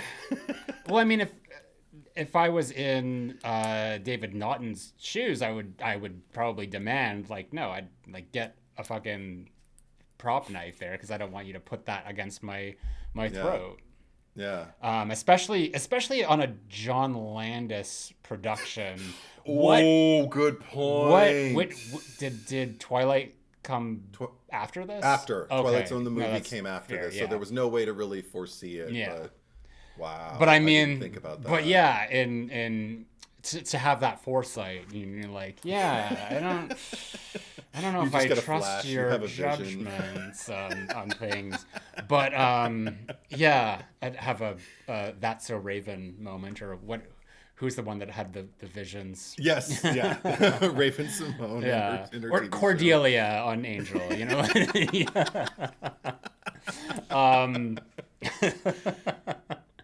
No, that's like there's definitely like for an actor, you know, you got to put your foot down with certain things because like I mean a film set should be safe, and it doesn't surprise me knowing what we know that came several years later that John Landis would have a situation like that where you know a real knife, and this is not like what was it, Friday the 13th Part 2, where when what's his face is hanging in the tree and he's actually getting like sliced with like the back end of the machete, the wrong end of the machete. So it's like that makes me think like was that a real machete or did they just fuck up and it was still a prop?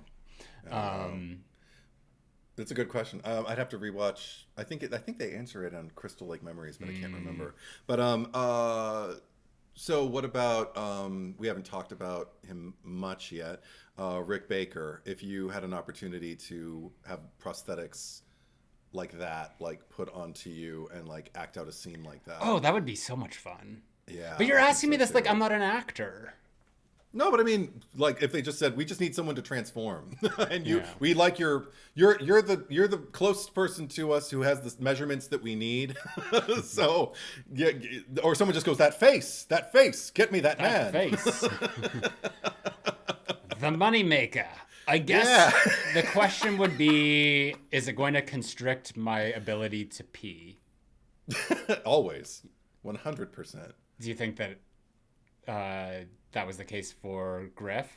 I'm just calling him Griff, like we go way back. Oh, Griffin Dunn when he was. Well, no, because his prosthetic was like. No, it wasn't. It wasn't down there. No. I mean, for David Naughton in his transformation, like when he. Oh, that. Oh, we're talking about that. Where he's like half of him is inside the floor, and. Oh wow. You know, all that kind of stuff. Yeah. Oh my god. Well, I would need like a piss bag or something because I have like a really small bladder, so it's like me too. I gotta go periodically a lot, so yeah, I could never do like if I did something like that, it'd be like no liquids, no food, nothing. Like I would like have to go into it like on a fast. Yeah, and then as soon as I get out of it, just being like, all right, like send me all the food and drinks. Yeah. So yeah, it's just kind of about knowing your limitations and also, having stipulations for what you're willing to do and what you're going to need from them in order to do it. Do you think you could do a full like face cast? Like, because you would have to if you were going to do Griffey's prosthetics. You'd have to like get Maxine'd, like just coated in like, God, goo and everything like that. Of course, that scene pisses me off so much. I know, me too. Me too. And we she didn't even have the ear holes or anything like that. No straws in her nose at all. Yeah, and nobody's sitting there like monitoring, like making sure. Okay, we'll calm her down in case she panics because people can get claustrophobic. I would love to do that though. I would love to have just like a cast. I wouldn't. Well, why don't you? Get my face cast? Well, no. I mean, like, get back into Oh God, film. That's a whole conversation. Like the business end is very different than the creative end, and I love the creative end, but the business end is something I just have no patience for. I can't pretend to be interested in other people's bullshit, and I think that's a key component to working in the industry. And I used to have that muscle. And I think I've flexed it enough. I think you pulled something. Yeah. But I mean, I don't know. I mean, I see myself as a largely creative person. Like maybe I'll find something new, or maybe I'll get a hankering for it again down the road, but I am not making plans for anything. Well, you're asking me all these questions about like, would you do this? Would you do? So I don't know. It seems like you're projecting something onto me. No, because I feel like the obvious answer is that I would say yes to all the prosthetic stuff. Or would have, because like my experience with prosthetics has been like really, really positive and genuine. That aspect of it, like, oh my God, I'm getting paid to like act like a monster and mug to the camera and pretend I'm in monstrous pain and everything like that. And then I'll be like immortalized on celluloid forever, and the footage will win an Academy Award. Like, I mean, not that you know all this going in, but there's always that aspect when you go into a project of, well, who knows, So I don't have that anymore. But back in the day I did. Yeah. But no, because also just Rick Baker's artistry, like, my God, because you mentioned The Howling, and everybody should know that he did that wolf transformation and all of those, those designs like in The Howling as well. And those were both in the same year, and they're probably the two most successful examples in the subgenre of wolfing out. Wasn't he also like contracted to do Cursed?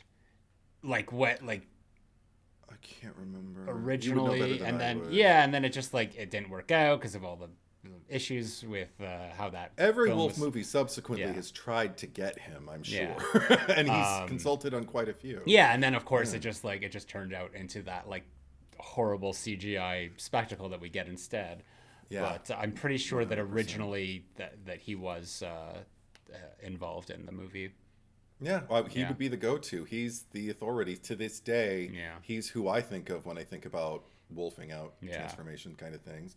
Because he set the bar, like that's another thing. It's just like, because then the design of the beast itself, like when it's just like being maneuvered on that wheelbarrow, and when we get to see the expression on the face finally, but I don't feel like there's any moment that creature, whether it's David in prosthetics or the full-on like wolf puppet, I guess is what we can go, or wolf device.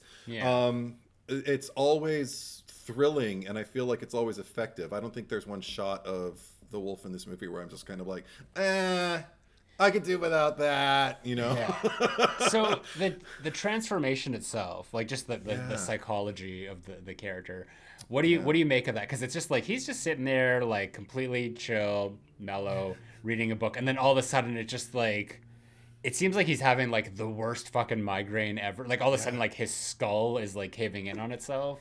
Like obviously, like physically, your body's being like stretched and contorted in so many ways that's going to be painful. But he's like pulling off his clothes. He's just like, it's burning. Yeah, like he's burning on fire. Yeah. So it's just like, and he still has the presence of mind to apologize for calling Jack Meatloaf.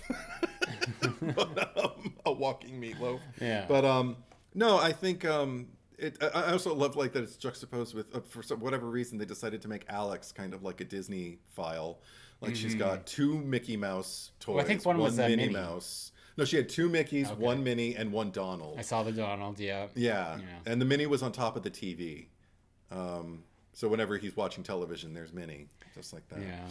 But so Alex Price now in 2025, she'd have all the Disney stuff. Like she would be one of those like Disney those fanatics. She's Disney probably adults. She's still single. Because if she invites guys over, she probably like puts on like the mouse ears, and they're just like, yeah, I'm gonna go. She probably shit the bed when Euro Disney happened. Like, what? It's gonna be just like a train ride from me. Oh my God. What do you think her favorite Disney movie is? Oh, Beauty and the Beast, obviously. It hadn't come out yet. It hadn't come out yet, but it will be. So like we have to go with like the classic Disney canon. So it would have been Robin Hood at that point. Probably, because I mean, well, Robin Hood is like he's hot. And he doesn't 100%. Wear pants, and and he's furry, so she can tell him like I love you, and he won't attack her because he's Robin Hood. He's smooth. Yeah, totally. So, okay. No, it'd be. I agree. Robin Hood. She's got Roger Miller music playing in the background while they're making love. Okay. We've got derailed anyway. So the tale as old as time. Well, I like the juxtaposing the Disney figures with his, the smiling, happy plastic faces with his agonized plastic face as the bones are breaking within his skin and everything like that. It's still effective. It still looks like fucking. I can't even put a price of money on it. Like I was gonna say $1,000, $1 million, but I don't know. It just looks like money. And, if money is the highest thing to be compared to. So also like the werewolf lore, because I think it comes up, and I've this has been in a lot of werewolf movies. Just like, does silver matter? Is it a thing? Because it's just like you can shoot yourself, and it's just like, well, it doesn't have to be a silver bullet. And like, come on, give me a break. Would you get real? Yeah. And then I love that he also, again, in his kind of like dream state, explains in a way similar to the way like when Alex is going like, I've had these 7 lovers and 3 of which were no night stands. I don't know why I'm telling you this. He's sitting there saying like, one of the points where they're sitting in bed together, clothed. He's saying like, do you ever see The Wolf Man? She's like, is that the one with, and she names somebody I don't know. And he's like, no, the old classic one with Lon Chaney Jr. She's like, I don't think so. And he's like, well, Claude Rains, kills Lon Chaney Jr. in it because he was his father. And I think that if you're a werewolf, you can only be killed by someone who loves you. And she's like giggling at him like, what the fuck are you talking about? And he's like, I don't know, like, but again, like, it's weird. It's almost like he's got a sense, like some kind of psychic sense that like maybe this might be true. But if it is, my mother loves to postulate as to the origins of the first wolf. She's like, if this movie is putting that forth to be considered as like something that's actually true, like it's coming to him because it's like a universal truth, then does that mean that one of the things that the chess player in the bar is protecting is someone he loves? Like, is it a family member or something? And that's why he's the one who's so earnestly, like urgently protecting that secret, and why he's the one who has to pull the trigger to kill him to try and prevent, what ultimately ends up happening anyway. Well, you mentioned the way you talked about it before was almost like they don't know who it is, like, or like potentially it's like a mystery, like who is the werewolf in this small village, because if they knew who it was, like, surely there would be safety precautions. Like, I'm just thinking of like Oz on Buffy, where it's just like, all right, we know it's just like 3 days. You're going to have to be locked up in the crypt or in the library cage or whatever. I still can't believe that thing held him most of the time. But, and that also begs the question, like how is this person like not like I guess you become a werewolf if you're like scratched or bitten and don't die. So the general idea, at least for in this movie, is that anyone who comes across the werewolf typically will be eaten by them or mauled, and the only reason that David survives is because they intervened and shot the werewolf before he could do it, thus leaving him alive to carry on the curse. So it's like that's just sort of like more of the lore. Like, how do you like? Were there more werewolves made by David in? Because I don't like in that last bit in Piccadilly. In Piccadilly. I mean, because most of the deaths there were just like car accident related, like just the chaos of it all. But yeah, there's certainly it's almost like an allegory for STDs. It's just like you're passing it along. It's like the vampirism as well. So I don't know. It just like because Oz and Buffy, didn't he get bit by his like little baby cousin? I can't even. I just remember he's just like called up his like aunt, and he's just like by chance is like baby Jordy a werewolf, and they're like right, yeah, okay. Good to know. Yeah, I do remember. I vaguely remember that phone call. I don't think about it often, but you're right. Yeah. But I do think there's a case to be made that they do know exactly who it is in that bar, and that their version of taking precautions is, well, just let him run out on the moors because he's got to eat. He's a free-range werewolf. Yeah, he needs to feed. Also, because he needs to feed on something. Like he probably has like this urge to kill and he needs to satisfy it. So let him run along the moors and find like, I don't know, some sheep or antelope or whatever they have on the moors, and then we'll go out and find him if he hasn't come back in the morning. Or maybe they know, and he's always back in the morning. That makes sense because, like, as we see throughout the movie, like David can't eat, like he's not eating the hospital food. Yeah. He's like, he has like the human instinct to like want to go eat, but he's like opening the fridge and just like still not hungry. Yeah. as he says out loud.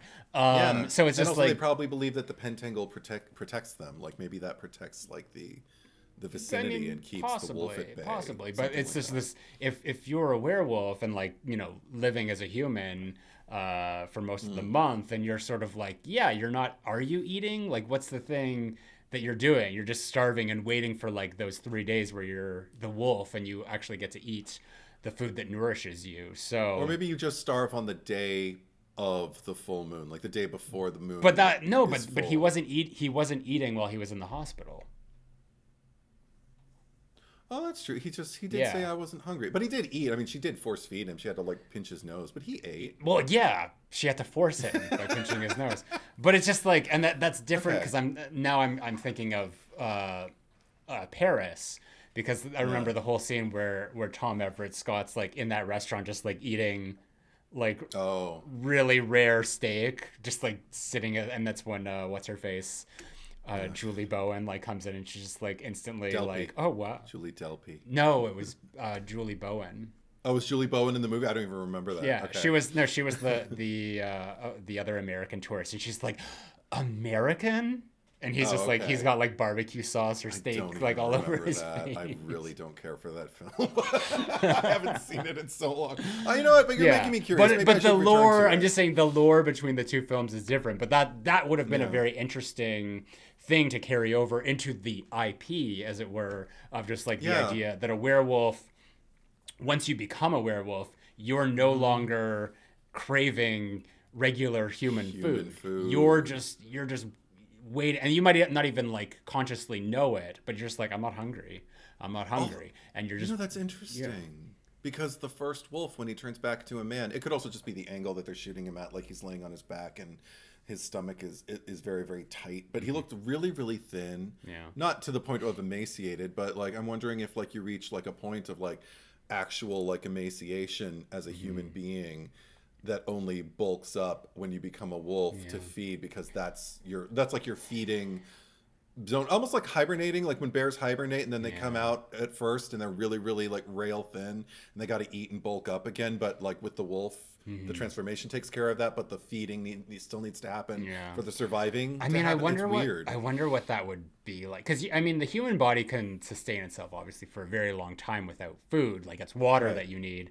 Sure. But I just imagine this, like, this fasting diet of werewolves where you go, like, 28 days without eating, and then you got 3 to just really, like, meat load. Like, he's like that particular werewolf, he's probably like eating sheep because there's not a lot of people that are wandering around the moors. Right. Like it's mostly just like the sheep that are being herded and whatnot. Sure. And especially if like the townspeople know well enough to hide inside on these specific days. But it just seems like this one individual is just like a huge inconvenience on this entire town. So they must really fucking like this guy if they're letting him run amok like this. Yeah. Well, I mean, again, like there's an unexplained motive for a chess playing man to have as tight a grip on the silence of the community around it. He must be somewhat interconnected, because I had never thought about it until my mom pointed it out to me about like the love line about only a werewolf. I mean, granted, it would probably mean more if they actually if while Alex was pushing her way through the crowd and toppled over all those I don't even know what they call them, but are they SWAT in the UK? I have no idea. Yeah, all these law enforcement, let's call it. Yeah. And she just kind of like knocked one of them over to the point where they dropped their gun and she grabbed it and ran in with the gun. Somebody would probably go after her, but it'd be interesting to see her go in and like hold the gun with that speech, just saying like, they're going to kill you and I don't want to have to, or something like that, like, but I love you. And then to see if he softens, and then to almost like start to lower her gun, and then she had to shoot him. That would have been amazing. That would have been a whole different kind of take on Beauty and the Beast that I haven't seen yet. I always want the Beauty and the Beast tale to have more power and more agency than she's usually granted, unless she's Clarice. Then I'm just kind of like, perfect. Amazing. I think it's probably time to start moving along, but is there anything else you want to add to this this lively conversation?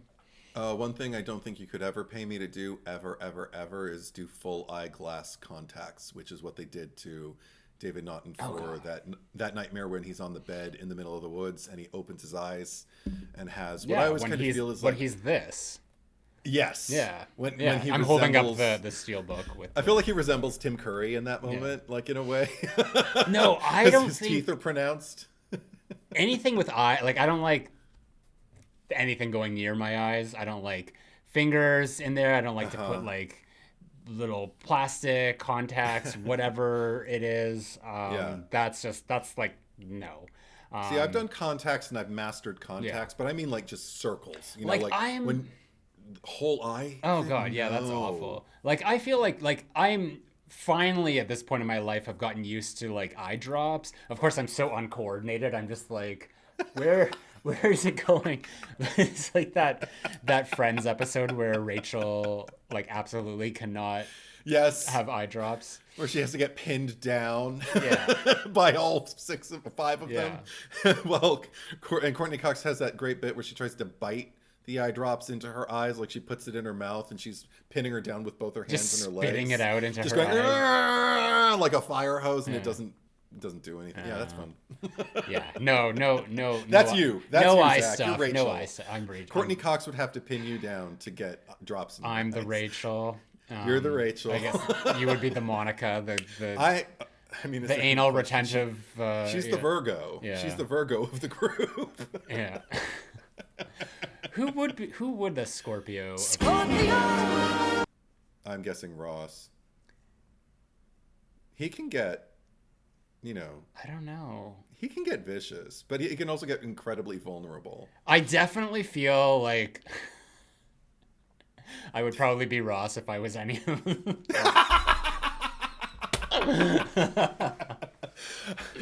I like to think like Ross light, you know, like yeah. No, you're tolerable. Thank you. Because Ross is not always tolerable, but I do. The last turn I took with that series, sorry, off the tracks again, but the last turn I took with the series, I actually really appreciated Ross, especially the back half of the series, because he almost stops functioning as a person and just becomes like a walking disorder. And oh my God, I loved it. Oh yeah, when David Schwimmer just sort of like leaned into like the ridiculousness of this person. Yeah. Well, it's like my sandwich. There are like videos out there where it's just like Ross with like the laugh track removed is just like super creepy. Yes. Like there's the one where he like goes to the self-defense class and he's just like God. He's like, so what would you do next? And they're like, oh well, then I would no. I'm like, not if you're the woman, if you're the guy. And it's like, you want me to tell you like attacker how to attack? What would you do next? And he's like, well, there's these two women that I'm trying to attack. One of them's my ex-wife. It's okay. Right. It's like maybe we could attack them together. Yeah. Yeah, he's a dark motherfucker. Yeah, but It's just the context. He needs to explain things better before he goes into situations. But yeah, he's also just all that said, one last question that pertains to the film. Yes. I just wanted to know. I mean, oftentimes the most obvious direction I feel they go in, because there's a lot of directions that this movie goes in, and a lot of ways that it accomplishes its task. But as far as just like the man versus beast, the most obvious thing is like, you know, like the primal meeting like civilized and everything like that. Like when civilization goes away and all of a sudden there's an full throttle, unbridled beast man, is usually, I feel like, the most practiced theme in this subgenre. How successful do you think this movie is at like depicting man, like an inner struggle between man and his inner beast or anything like that? Because I don't know if it's not really all that present for me. Yeah, it's not. It's because it's like, I think it's what's refreshing about it. He doesn't. The only time he sort of has this this passageway to the beast is like in his dreams. Otherwise, it's just sort of like it's business as usual. Like he's just fucking around. Like he's watching TV or, you know, just like playing around with her little knickknacks, her Disney stuff, or, you know, whatever. Like it's not until he like puts two and two together that he's just like, oh shit, like this is what's happening. But like he's visited by Jack 3 times in the movie. And I mean, like each time it's you know, he gleans a little bit more, but he sort of just like brushes it off the first time and the second time, like, okay, whatever. So I don't think that he's really taking it serious. Like he's like a pig in shit staying with her in her apartment. Like, hey, I have this English girlfriend who I get to shag and watching the naked truth about naughty Nina. Yeah, like I'm not working. I'm just like hanging out here all day. Well, she makes the money, comes home, and then I get to, you know, sleep with her. So that's like, I don't think that like if that was like the rest of his life, I feel like he would be happy to do that. He doesn't seem like that complex of a person that he would need to be challenged in life all that much. Like he's perfectly happy. It's like they reversed the traditional sexual roles where like the only reason he went to college was to meet a woman who could support him. So and she's happy enough to do it. Like, yeah, you know, right. Because if the terribly attractive and a little bit sad. If circumstances were different, like that would have, I don't know how long that would have lasted. Like probably some time. I don't think that it would last for the long haul, because I think that he's just too much of a, you know, schmuck to you know, to really like fulfill her long term. But sure, yeah, I mean, you know, they could have had a nice little go at it. For a few months. Yeah, I definitely feel that like the love is not reciprocal. Or they don't love each other for the same reasons, maybe. Because they both say "I love you." What do you think? No, that's. I mean, I think it's just he probably just said it out of convenience.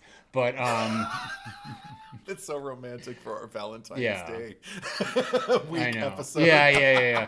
Oh my God, what is his zodiac sign? You tell me. Because nothing's jumping out at me. What do you think know. he is? I don't know. I don't want to say anything because now I've like said. Yeah, now I've the said traits some. that you've Now put that on I've said Front some Street. bad shit, I'm gonna piss off someone. I don't know. I didn't think about it. Like I honestly like put this on last night. It was like already like 3 a.m, so I had to pull an all-nighter, and I was falling asleep, and I had to like wake up, rewind, watch it several times just because I didn't want to lose anything. But at no point during the movie was I, thinking like, oh yeah, totally like Libra or Aquarius, asparagus. There's something. That's one thing about the back end of the movie is that it also feels like it really moves into like an epic. Kind of like they're playing archetypes almost, like with the declarations of "I love you" after knowing each other for days, and it's there's something about it that almost feels kind of like more rooted in like the universal classic horror lexicon than the opening. I never really thought about it that way before, but I think that's a valid point. If the IP were to continue, because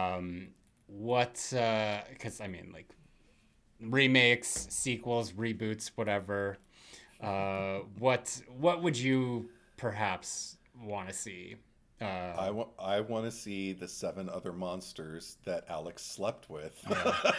Maybe it's like that's what it is. Like they turned out to be the Universal monsters. Like she had the Invisible Man, she had the creature from the Black Lagoon. That's the dark universe we need. The dark universe of Jenny Agutter. Very nice. I was gonna say like they could do a swap reversal of a British werewolf in America. But no, I would just feel bad for the werewolf. I know, right? Yeah, that would no, but I like that. I like the bringing back the lore. She's just attracting all the monsters. Yeah, Perfect. and interconnecting it with other IPs. Like Yeah. I want to see Us connected with American Werewolf in London, so we get to see like Red going like, "We're American werewolves in London." All right, let's mosey on over to the cherry picker. It's not like we killed people. On purpose. Who's the cherry on top? I want to give it to Griffin Dunn or to Jack Goodman, because I don't know. Every time he's on screen, I light up, and it's just. I know they try. I didn't see it, but I heard that they tried to echo this character, or like even just fully rip it off for the Mummy Dark Universe movie that they tried to make. That somebody was killed and then came back as like a undead, like the comic relief or the something. Tom Cruise one? Oh, I never saw it. Yeah. Oh yeah, no, I never saw it either. But I heard that they tried to like make it work. I think in that movie, and it didn't. Everybody was like, "I can see what you're doing." What's Griffin Dunn doing these days? I don't know. I haven't seen him in a minute, but he was always working. Like whether I was seeing it or not, he always seemed to be on the periphery, and then he kept turning up in things, and I'd be like, "There you are." I don't know. I haven't been keeping up. Are you looking at his IMDb right now? I'm just looking right now.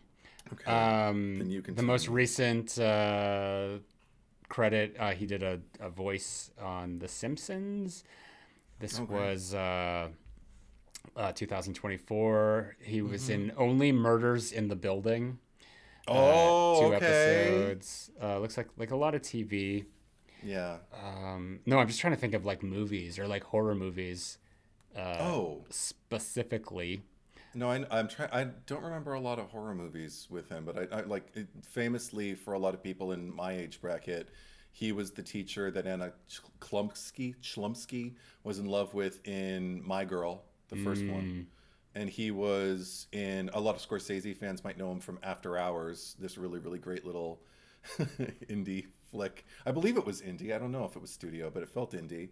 Yeah. That has like Terry Garr in it, and he's like running around the streets of New York all night, just having a madcap kind of Alice in Wonderland-esque adventure. Yeah. And no, he was always working. He was always showing Okay. up and Yeah, stuff. it doesn't look like there's too much horror. His sister was in Poltergeist. Dominic Dunn? Yeah. The one and yeah. I Yeah. didn't know that was his sister. Yeah. Oh my god. Yeah. Okay, well, I'm lighting a candle tonight. Oh my gosh. Yeah. Oh. Yeah, okay, I'm cool with that. David! That What? That's the way he delivers that line when he's like, David! That's just the way he gets David's attention again when he makes his first appearance in that incredible makeup by Rick Baker. Yeah. I'm just, and the little... Yeah. I love how the makeup just like progresses each time. Yeah, well. he's decomposing a little bit more. Well, it's almost like each time we he's see him. it's exactly how he would appear in his grave. Yeah. At that point, yeah, just the stages of decomposition. Although I feel like that's really rapid for, considering that this is all in real time. I don't know. Yeah. Also, maybe it's just to get the clock ticking for David. Like, come on, Yeah. hurry up and kill He's yourself. he can make himself look like however he wants to. Really, Yeah, when it's a you're glamour. When It's you're a glamour. undead, yeah. Well, because also they probably didn't bury him in his puffer jacket, and he is still No. wearing that. So. Yeah. Yeah.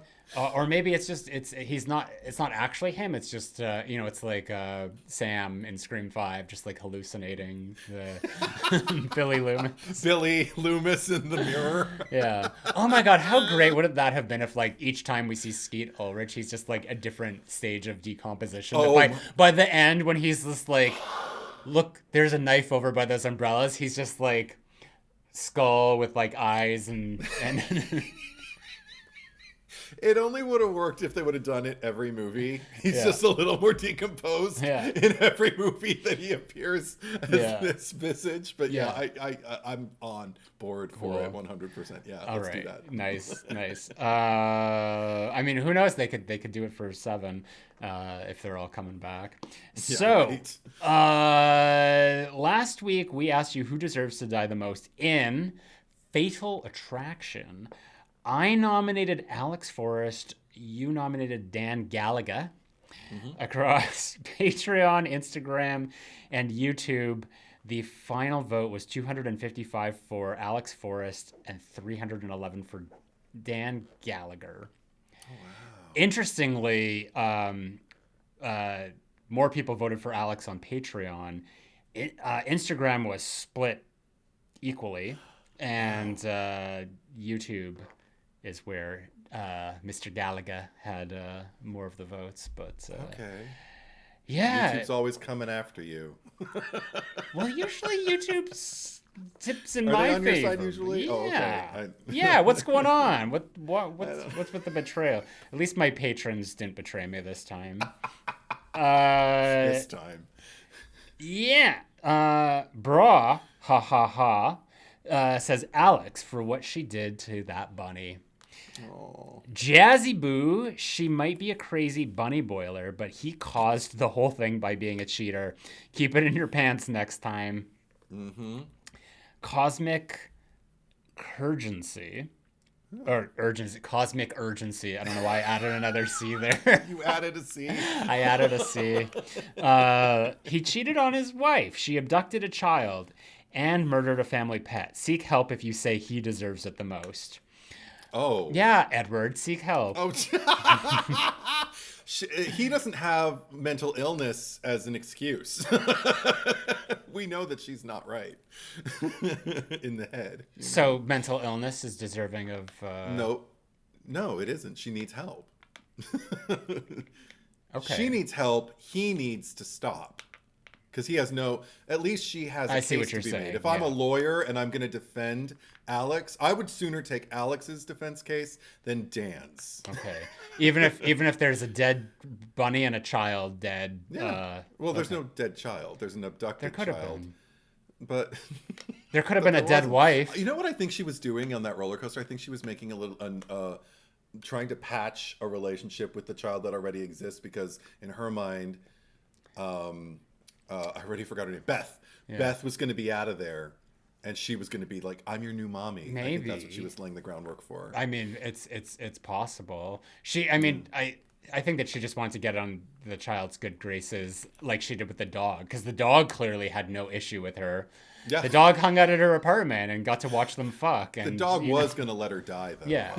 The dog was going to let Beth die, yeah. And the No, dog... not Beth. Alex, when she had her, attempt in her kitchen. Well, the dog didn't do anything. The dog was just patiently, waiting there with the tongue hanging out. I wonder if anyone has ever tail. Talked as much about the dog in Fatal Attraction as we have. I forget the name of the dog already. It was something interesting. Did it start with a Q? I don't know. I don't remember. I just remember the rabbit's name that killed us. What? Whitey.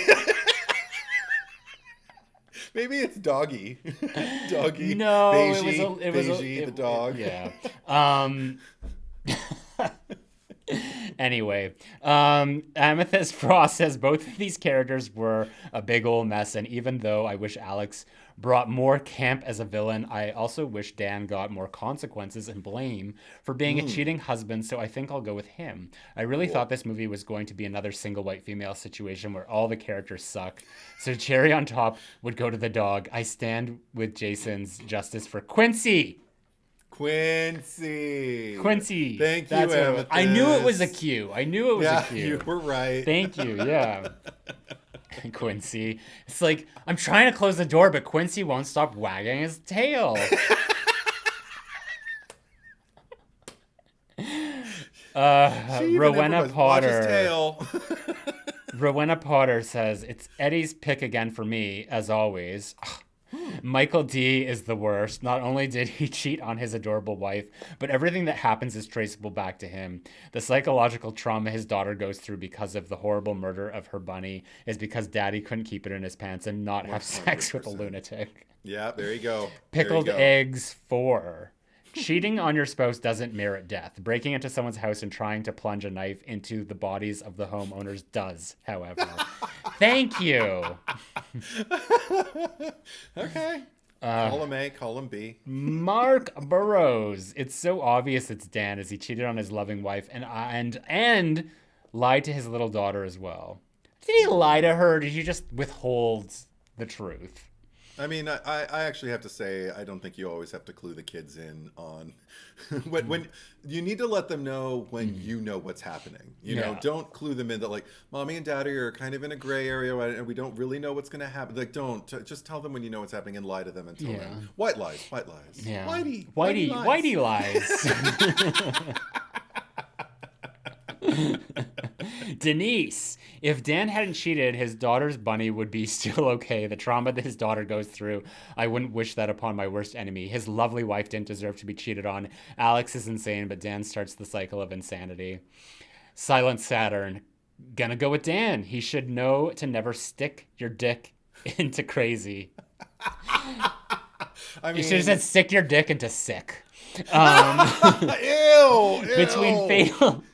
Between Fatal Attraction, Disclosure, and Basic Instinct, Michael Douglas seems to attract all the lunatics. At some point, you have to sit down, reflect, and ask yourself, am I the problem? Disclosure, too, right? Isn't that the one where, did they say Disclosure? He did say Disclosure. Oh, okay. I didn't hear. Ant DePuzzo. Alex. I draw the line at animal deaths, but Dan shouldn't have went down with her in the end, too. Glenn Close is a national treasure. Yeah. Daddy Queen, I voted for Dan because he was the reason for all of the turmoil. He should have been thinking with his big brain and not the little one. I love how many people are on board with that. Yeah. That's cool. Blue Box, she was just cooking him dinner. With the bunny. Yeah, and she got interrupted. They came home early. She's like, "Oh, shit! It's not ready." Well, they'll know what to do. Yeah. She had a nice Chianti too. Yeah. Right. Yeah. You like your pasta. Sean Chalant. Fruit roll-ups still exist, and I eat my daughters all the time. Nice. Okay. Okay. But is there sugar in them? That's what I don't know. I don't think there are anymore, but I don't know back then. Yeah. Okay, you get first dibs here. So, Yay! I'm gonna go in the same vein as I did with the last one, which is who's the first domino? Who's kind of like, if they would just unclench a little, what would prevent all of this shit from happening? So I'm gonna put the chess player deserving to die. Even though like I've made up in my headcanon reasons that justify his motives, he knowingly put lives on the line and tried to tell himself he didn't care, and then he intervened too late to prevent. So really the most people that could have possibly died from that scenario did. You know, like every one of those deaths is on his head. If he would have just like told them, no, you know what? I got a room. I've got a room over my. I can't do his accent, but I can just do like, that's enough. That's all. It's not enough, sir. You know that he's just. Yeah. The dart player was just doing his part for humanity. So yeah, chess player. How about you? Okay, interesting. I'm gonna go for. Let me see if I can find the name exactly. Like he wasn't like a royal guard. I think he was just like a police officer. The one in the the square who it's just like completely unfair. Like just couldn't be bothered with it. Just go away. Just go away. We're not gonna take any of this seriously. Queen Elizabeth is a man. Yeah. Prince Charles is. And I'm not gonna say it. You can say it. I don't like saying it. I don't like it. But yeah, that dude. For just like I guess like the omission of responsibility. Accountability. Yeah. Exactly. So to the devil with him. I hear that to this day the UK police are like that. I kind of hope that's the case. I remember Aubrey Plaza. Did I ever tell you this story? There was a giant inflatable Jeff Goldblum who was in the position he was in from the infamous shot from Jurassic Park where his shirt's open and he's laying down after he's been wounded. You know what I'm talking about? Yes. Reclining Jeff Goldblum. Yeah. I don't know about this inflatable version, but it's a giant like bounce house size inflatable Jeff Goldblum on, I don't know if it's the Thames or whatever, but it's like by a river, by a bridge, like in the UK. Aubrey Plaza was in the UK and she saw it and she was like, I guess in London or whatever. And she was like, oh my gosh, I'm going to go climb on it and take a photo. And there was a sign that said, do not climb. And she went past the sign, she climbed on it, got a photo taken, and the police came. But they were the UK police. And so there was a man who just said like, madam, step off of that immediately. So she did, she complied. And the worst thing she got, there was no guns drawn on her. There was no threat. He just said, you're not special, miss. No, you are not special. And then he bid her good day and sent her on her way. I said good day. The verbal equivalent of like a slap on the wrist, you know? So that made me kind of happy. So I think it's in keeping with form. Yeah. Like, we want to arrest as few people as possible. The paperwork. Do they eat donuts? Do cops eat donuts in the UK, or do they eat something else? Tea and cakes? No, I don't think donuts aren't. That's like an American thing. They probably have like scones or biscuits. Blueberry scones that we call cookies in the States. Cookies, but scones and biscuits. I've got biscuit. I've got tea date in 10 minutes. Yeah. I can't waste any time writing you up, sir. No. I'm looking at the cast in order of appearance because that's how it's sort of listed here. Oh, yeah. So this would have been like after Taxi Driver, and we have Bobby in Trafalgar Square, and then Girl. Yeah. Trafalgar Square? Sure. That's how you say Trafalgar Square. I'm working in Trafalgar Square today, and this American comes up Well, okay, it's just it's Bobby, which is weird because it's like, I guess his name is Bobby, but then there's also girl in Trafalgar Square. Well, she the one who says, I don't know, perhaps he thinks it's a prank. Yeah. A prank. Yeah. Is that her? I guess like maybe the guy has a name tag and it says Bobby, but anyway, that guy, whoever the cop is. Well, hopefully we'll have the information by the time the poll goes out. But but yeah, that's my my pick. That. So I can see that. So those are your nominees. You can vote your heart, vote your conscience, and the polls will be open on Patreon, of course. So please go and support over there. It's a free poll to the public, so just head over and throw an extra vote there if you want, and stay and subscribe if you want to give back a little bit more and see those cherry picker after darks with these fuck, marry, and kill. Or I guess it would be shag, wed, and slay. I don't know. Because it's not slay. It's slew, slain, slew, slay. Yeah. I wish there would be like a fun word for like murder, like how like robbery is like burgled and like, yeah, right. Burgled. So yeah, we got the Fuck, Marry, Kill Scream edition coming out. So you could vote on Patreon. You could vote on Instagram at the Cherry Picker Pod, and you can also vote on YouTube. Make sure to subscribe there as well. You'll see the posts; they show up every day. Where might they find you, good sir, on social? I can't shake shag, wed, burgle. Burgled. You can find me on Instagram at Edward is Truth, one word, traditional spelling, and same thing for Letterboxd and YouTube, and I think that's it now. So how about you, Zach? No blue sky. No. Blue skies forever. I need to have more reach. Go on. You could find me on my main YouTube channel, Zack Cherry, ZACK space CHERRY. Instagram is at RetroBitchface, all one word. Twitter, ZackCherry8. Letterboxd, Zack Cherry. There you go. And again, if you're new to the podcast and you're watching us on YouTube, the RSS feed link is in the descriptions down below if you'd rather listen to us. And if you're listening to us, just head over to YouTube and you can see all the fun as well. What is going on next week? Is it the one where they reach it and it's the end, but it's the second one? Final Destination 2. FD2, yes. Because there's a new one coming out. So yeah, we got to start making our way through those. So anyway, with all that said, thank you for watching. Thank you for listening. And we will be right back. Cheerio!